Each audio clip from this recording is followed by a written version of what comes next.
मनुष्य मुक्त नहीं हो सकता, तो वो कर्म कैसे करे कि उसे पाप और पुण्य से मुक्ति मिले? हे पार्थ, इसका तरीका यह है कि मनुष्य फल की इच्छा त्याग कर कर्म को अपना धर्म समझकर करे। फल उसे अवश्य मिलेगा, परंतु इस फल का वो विधान की इच्छा समझकर स्वीकार करे। ज्ञानी पुरुष इसी योग को अपनाकर कर्म योगी बन जाते हैं। वाह प्रभु वाह! उस कर्म का तरीका बताओ जिससे कर्म करो और बंधन भी ना हो। इसका बड़ा ही सहज तरीका है।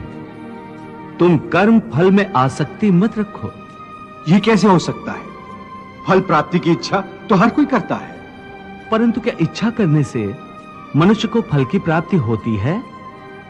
नहीं अर्जुन, क्योंकि फल तो प्रारब्ध के हाथ में है, और जो भी मनुष्य फल प्राप्ति की इच्छा करता है उसका मन फल के बारे में सोचकर अपने कर्म और कर्तव्य से विचलित हो जाता है और उसे वो फल प्राप्त नहीं होता जिसकी उसने इच्छा की थी।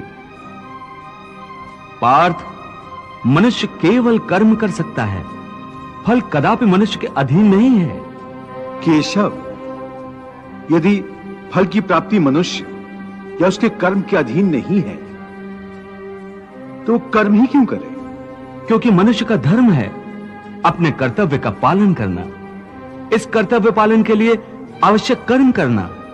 परंतु हे केशव, फल प्राप्ति की कामना छोड़ने पर मनुष्य में कर्म करने की प्रवृत्ति उत्पन्न कैसे होगी? यदि फल की इच्छा न रहेगी तो मनुष्य कर्म ही क्यों करेगा? हे अर्जुन, जो साधारण मनुष्य फल की इच्छा से ही कर्म में प्रवृत्त होते हैं वो सुख दुख आदि के चक्र में फंस जाते हैं। उनकी मन शांति नष्ट हो जाती है। हर पल हर समय फल प्राप्ति के विचार से उनकी निद्रा उड़ जाती है।